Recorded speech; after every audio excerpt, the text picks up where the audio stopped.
From Argus Media, this is Fuels Focus, a recap of stories within the U.S. refined products marketplace from the week that was April 7th through the 11th, 2025.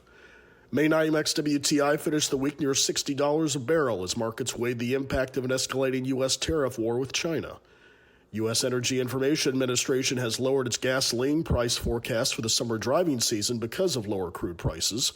U.S. retail gasoline prices will average about $3.10 a gallon from April to September.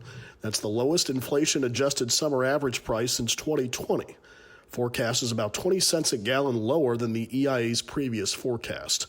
The agency expects gasoline prices to average near $3.20 a gallon in the summer of 2026 as continuing decline in crude prices is offset by refinery closures and lower gasoline inventories. LyondellBasell recently shut all units at its Houston refinery, and Phillips 66 is planning to shut its Los Angeles refinery by October. U.S. summer gasoline prices reached a decade high of $4.67 a gallon back in 2022.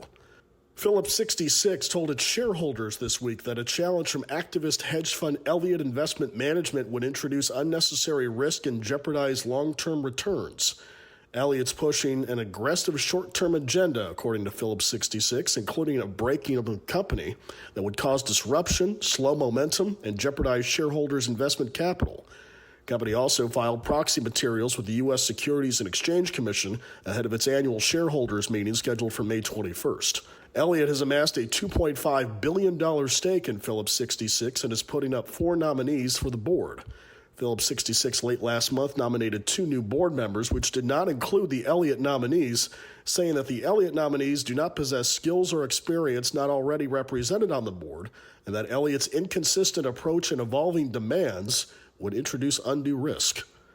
And Delta Airlines pulled its full-year 2025 financial guidelines this week, citing U.S. tariff-related uncertainty. Delta said it hoped the growing U.S. tariff war with the world would be resolved through trade negotiations, but that it also told its main aircraft manufacturer, Airbus, that it would not purchase any aircraft that included a tariff fee. The company reported a profit of $240 million in the first quarter of 2025.